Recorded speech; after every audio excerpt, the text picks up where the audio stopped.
Assalamualaikum warahmatullahi wabarakatuh. Salam sejahtera untuk kita semua.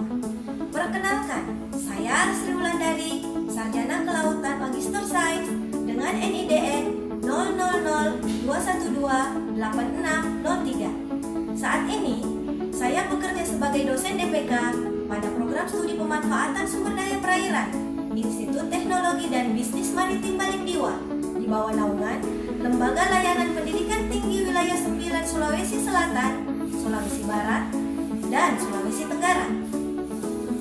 Izinkan saya pada kesempatan kali ini untuk memaparkan pernyataan diri dosen dalam kunjung kerja Tridharma Perguruan Tinggi atau PDD UKTPT bidang pengajaran sebagai salah satu syarat untuk mengikuti sertifikasi dosen tahun 2024. Dalam mengajar, saya selalu menerapkan 3 komponen utama pembelajaran, yaitu DAA, Delivery, Interaction, and Assessment. Pada pemaparan kali ini, saya akan menunjukkan 3 komponen utama pembelajaran, yaitu Delivery, Interaction, and Assessment. Khususnya pada mata kuliah pengelolaan sumber daya pesisir dan laut, sebagai mata kuliah yang tercantum dalam penetapan angka kredit jabatan fungsional dosen lektor saya, dan juga sebagai mata kuliah pendukung dari sertifikat kompetensi saya, yakni sebagai okupasi pengelola kawasan konservasi perairan yang diterbitkan oleh Badan Nasional Sertifikasi Profesi, Lembaga Sertifikasi Profesi Kelautan dan Perikanan pada 30 Mei 2024 lalu. Selanjutnya, saya akan menjelaskan bagaimana saya menerapkan 3 komponen utama tersebut dalam pembelajaran.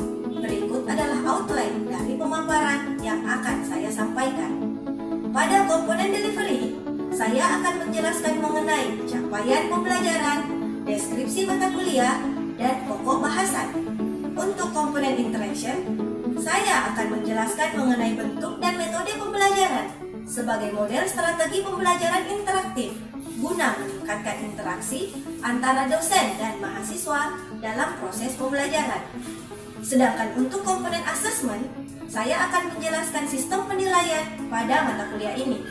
Yang terakhir, saya akan menayangkan rekaman video proses pembelajaran tatap muka secara luring yang telah dilaksanakan sebelumnya, dan berhubung pada mata kuliah ini berbobot 3 SKS, maka video pembelajaran akan terdiri dari 2 latar, yakni berlatar indoor atau di dalam kelas dan berlatar outdoor yang berlokasikan di Ekowisata Mangrove Lantebung sebagai lokasi praktik lapang mata kuliah itu. Berikut pemaparan saya. Pada layar telah tampil rencana pembelajaran semester untuk mata kuliah pengelolaan sumber daya pesisir dan laut dengan kode mata kuliah IT 24128 WP3. Mata kuliah ini berbobot 3 SKS dan disajikan di semester 4, di mana capaian pembelajaran lulusan program studi adalah bekerja sama dan memiliki kepekaan sosial serta kepedulian terhadap masyarakat dan lingkungan, menguasai pengetahuan terkait ilmu dan teknologi dalam proses eksploitasi, pemanfaatan, serta pemetaan sumber daya kelautan, serta bagaimana mengelolanya untuk tetap dimanfaatkan secara berkelanjutan. Mampu menyampaikan informasi ilmiah, khususnya ilmu kelautan, secara jelas kepada masyarakat.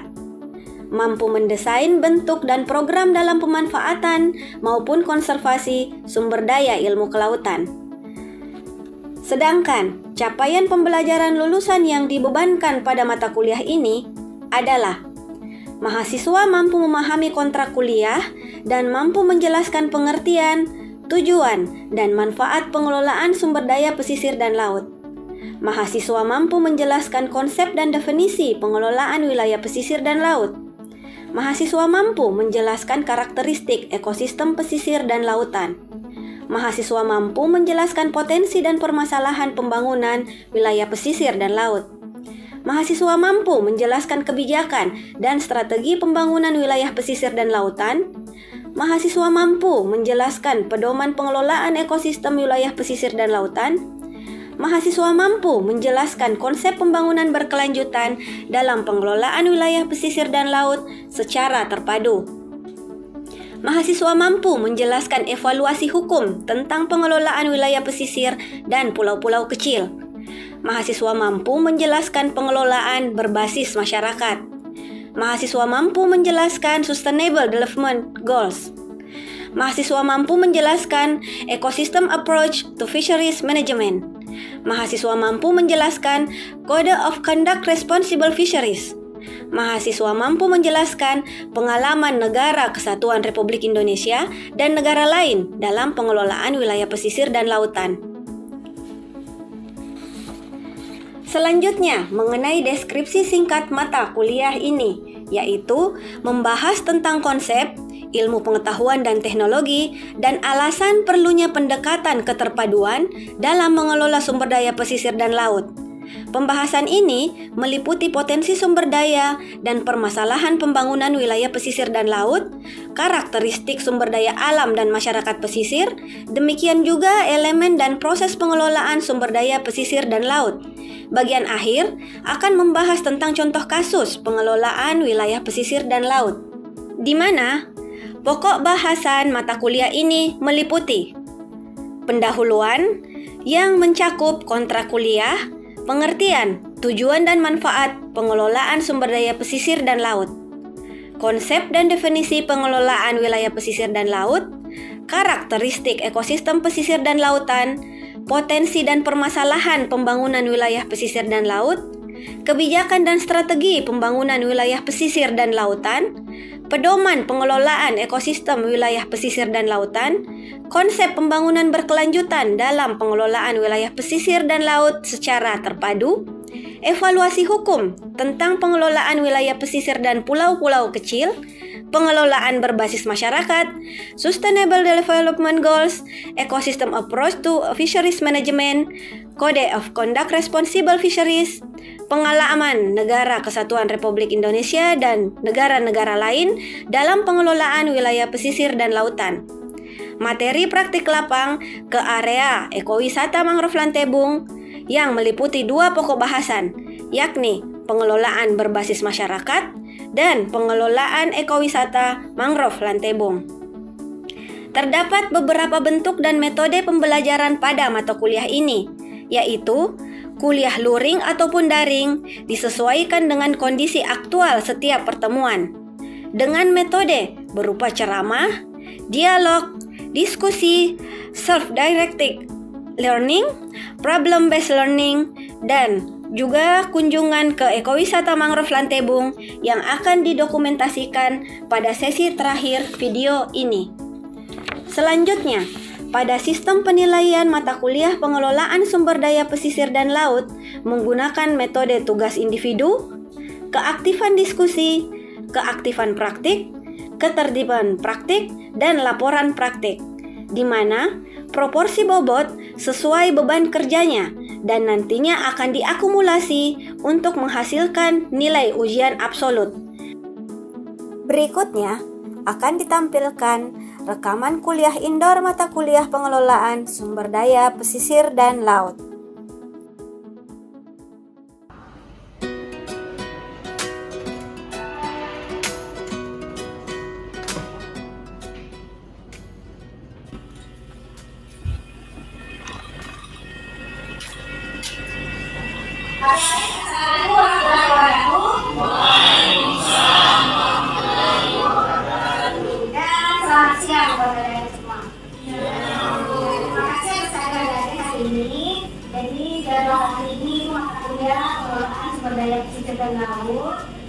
Jadi pada materi sebelumnya kita sudah menjelaskan, kita sudah memahami beberapa konsep pembangunan, evaluasi hukum PSDR, SDGs, dan saya pengelolaan sumber daya pesisir berbasis masyarakat dan IAM.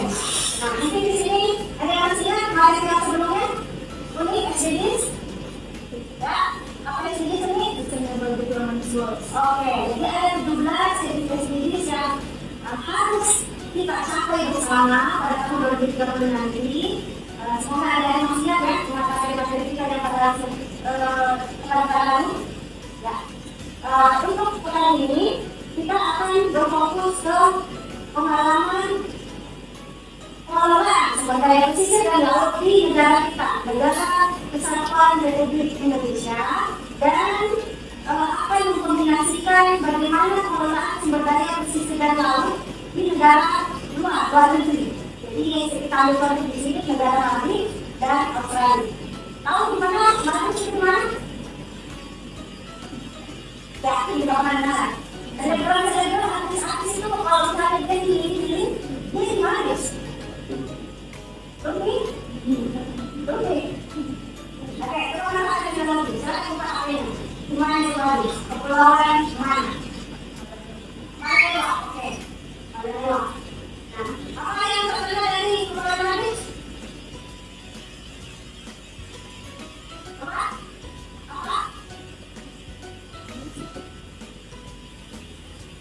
Terkenal teknologi untuk motornya. Apa yang terkenal dari Maldives? Kenapa? Pesisir pantai. Kenapa? Wisata yang ada di Maldives itu terkenal. Apa? Bisa jawab? Ya, pulaunya aman, pulaunya itu warnanya kayak warna biru-biru laut yang cantik sekali, warna turquoise. Ya, ini yang terkenal. Kalau kalian menginginkan pilih masalah silahkan kembali. Jadi nanti kita akan mempelajari mengapa di Maldives itu terkenal wisata pantainya. Selanjutnya ada pengalaman sumber daya pesisir dan laut dari Australia. Australia adalah tetangga kita, tapi dia terkenal juga wisatanya. Kira-kira terkenal dari wisatanya Australia.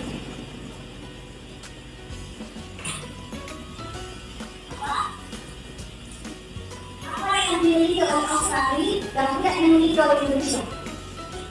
Sebenarnya Indonesia juga memilikinya, namun karena pengelolaan yang kurang menyeluruh, kurang komprehensif, kurang baik oleh sumber daya manusia yang ada di Indonesia, makanya kita agak kurang dalam proses pengembangannya. Jadi kita tidak bisa mengikuti bagaimana negara-negara luar.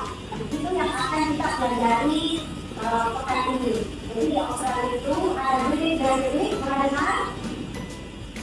Yang suka nonton Nemo, kecil, Nemo 1 maupun Nemo 2 yang ada Jody. Nah, itu Nemo sama Jody kan latarnya itu di ingat bedanya? Ya, jadi latarnya di dalam Nemo dengan Jody itu di jadi hamparan terumbu karang yang sangat luas yang dimiliki oleh Australia. Meskipun kita di Indonesia itu hamparan terumbu karang itu lebih banyak dari Australia, tapi ya karena terlalu banyak ancaman dan kerusakan yang ditimbulkan oleh warga negara Indonesia, kita mau saya bilang seperti itu, makanya pengelolaan yang ada di Indonesia itu agak kurang dibandingkan dengan negara lain. Seperti itu. Nah, di Indonesia sendiri kita menggunakan area pesisir dan laut kita itu di 6 tujuan pokok ini. 6 tujuan pokok. Yang pertama apa? Yang kedua? Yang ketiga? Yang keempat? Yang kelima? Yang keenam? Oke, terima kasih sudah membantu saya untuk membacanya. Jadi, coba ya, kita berada dalam daerah pesisir. Daerah pesisir itu ada area pertanian yang bersebelahan dengan area pesisir. Nah, sayangnya terkait dengan area pesisir tersebut, terkait dengan aktivitas pertanian dan pengelolaan tersebut, ada dampak-dampak yang mempengaruhi bagaimana proses pengelolaan sumber daya pesisir dan laut. Jadi penebangan hutan yang akhirnya mempengaruhi daerah aliran sungai, serta dampak penggunaan pupuk dan pembasmi hama dari pertanian yang akhirnya mengganggu dan akhirnya menurunkan kualitas pengelolaan sumber daya pesisir dan laut. Nah, pertanian dalam ini juga terkait dengan ekosistem mangrove. Seperti yang kita ketahui bahwa pesisir pantai biasanya ditumbuhi oleh komunitas mangrove. Pernah ada mangrove? Mana itu mangrove?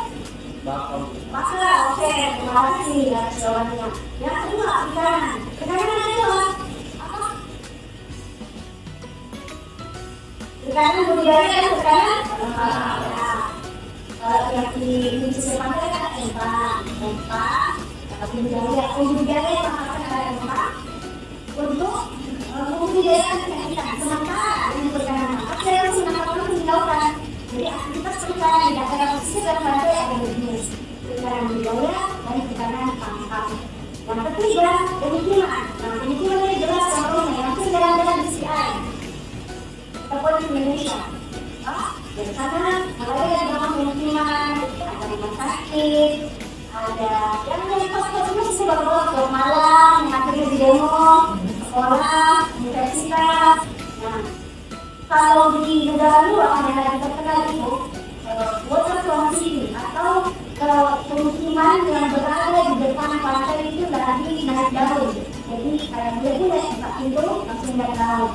Maunya kayak gitu, konsepnya kayak gitu, nikmatan hidup seperti itu. Tapi sayangnya perkara budaya Bali dengan pengelolaan sumber daya pesisir dan laut. Jadi seharusnya kan dipikirkan supaya reklamasi apakah tidak mengganggu masyarakat yang ada di sekitarnya. Bagaimana dengan sampah-sampahnya nantinya?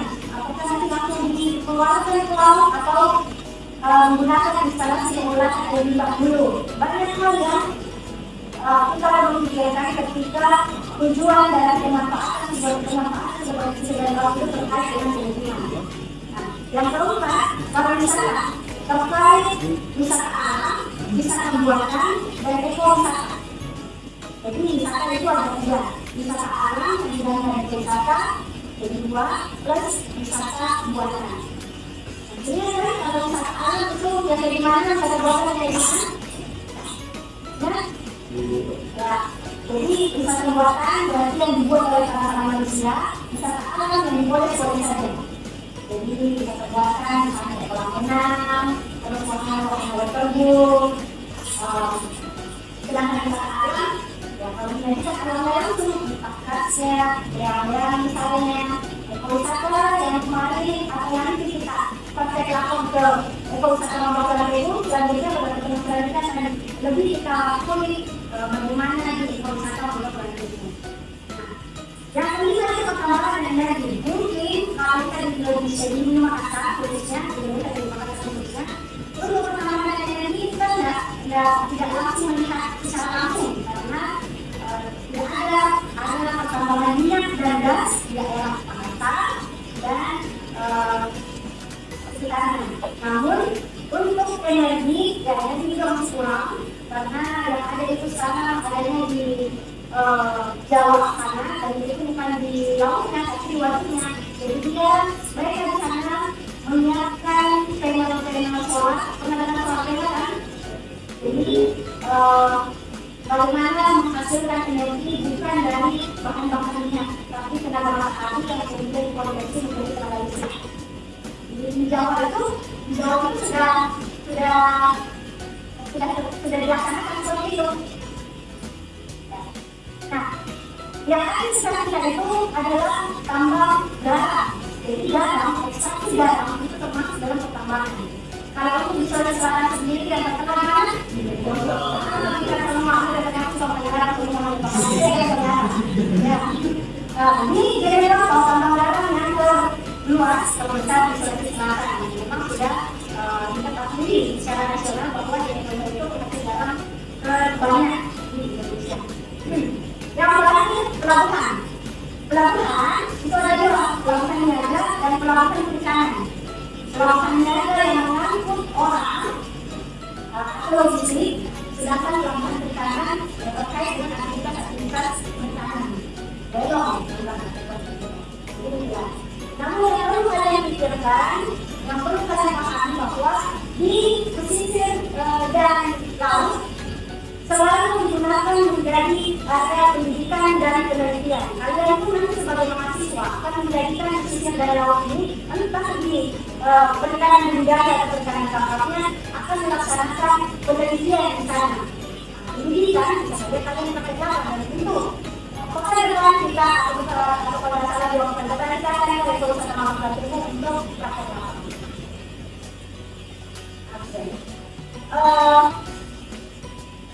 Selanjutnya kita akan masuk ke sesi diskusi.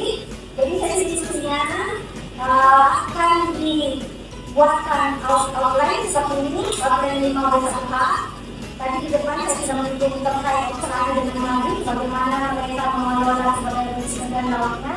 Nah, diskusi kali nanti akan dihangatkan dengan pertanyaan-pertanyaan yang mulai satu hal, bahwa apa yang ada di Great dan Mali sehingga kita Indonesia sulit untuk memilikinya. Mengapa orang-orang atau pengunjung itu lebih menyukai untuk datang ke Great dan Mali dibandingkan Bali misalnya atau Salona misalnya, seperti itu. Yang ketiga, di mana spot terbaik dari Great dan Mali. Yang keempat, kapan musim-musim meningkatnya turis atau pengunjung wisata yang ada di Great dan Mali. Yang kelima, siapa-siapa yang mengelola di Great dan Mali. Yang keenam itu bagaimana cara mengelola. Jadi ini adalah yang harus kita diskusikan nanti ke depannya. Kalian boleh menggunakan matris Word atau boleh menggunakan matris Word atau boleh menggunakan matris yang lain untuk lebih mengulik bagaimana proses pengelolaan atau bagaimana mekanisme pengelolaan yang dilakukan oleh negara-negara luar negeri dibandingkan dengan yang kita lakukan di Indonesia, khususnya yang ada di Makassar. Oke, kelompoknya akan dibagi menjadi genap. Jadi yang ini hadir bersama dengan teman-teman dari lebihnya yang genap juga bersama dengan genap ini. Habis ini ada yang ditanyakan? Ada?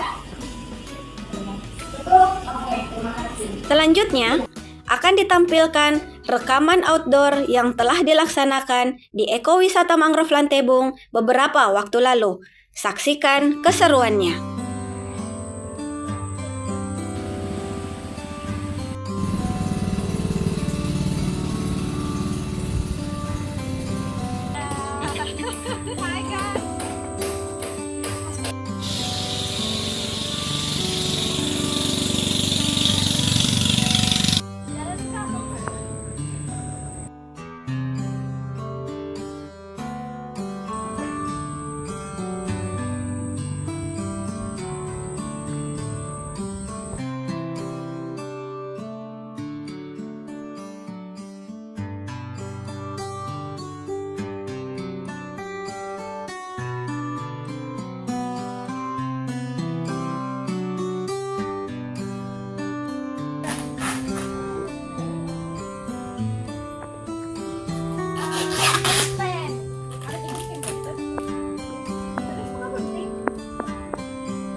hijau dan tidak ada bintik coklat atau bintik merah, berarti dia Rhizophora mucronata.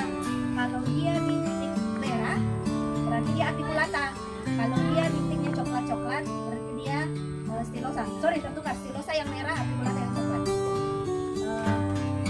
Namun setelah saya membaca beberapa jurnal, tidak ada Apiculata di sini, yang ada Stylosa. Mucronata sama Stylosa, meskipun mungkin daerah sini, maksudnya daerah yang tadi kita lewati itu lebih banyak Rhizophora mucronata. Kemudian yang tadi pas kita setelah turun jembatan, itu kan ada hamparan Avicennia. Nah itu Avicennia ya, jadi akarnya akar nafas, tapi dia Avicennia. Kemarin saya sempat telaah lebih lanjut mengenai buahnya. Itu ada yang marina, ada yang alba. Cuma harus kita lihat lagi buahnya atau bunganya, kelakuan. Oke. Kalau dia bintik merah, berarti dia Apiculata. Kalau dia bintiknya coklat-coklat, dia yang merah.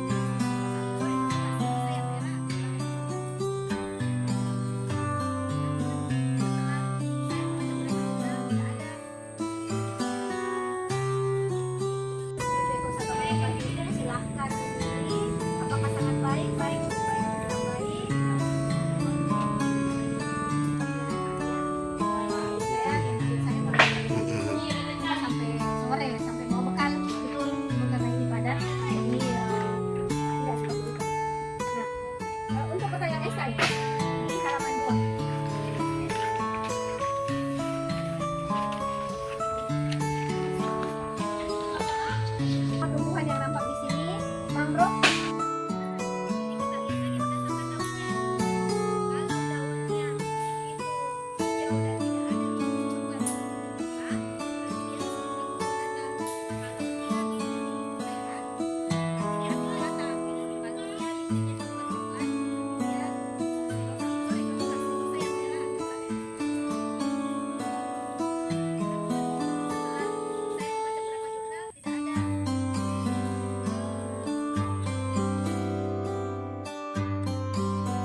Ya, salah satu fungsi dari ekowisata mangrove Lantebung ini adalah sebagai sarana atau wahana penelitian. Jadi, setiap tahunnya Institut Teknologi dan Bisnis Maritim Balikjiwa khususnya dari program studi ilmu kelautan melaksanakan penelitian di ekowisata mangrove Lantebung ini. Salah satunya dilaksanakan oleh Suryaningsih.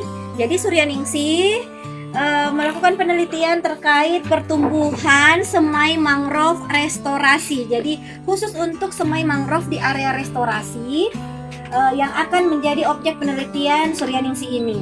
Jadi dia akan mengukur bagaimana panjang dari helaian daun, batang, dan akar dari semai Rhizophora di area restorasi yang ada di sebelah sana, karena di sini itu ada dua restorasi semai mangrove, satu yang berada di area sebelah selatan, satu yang berada di utara, seperti itu.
Gespo berjalan dengan lancar. Alhamdulillah. Aman.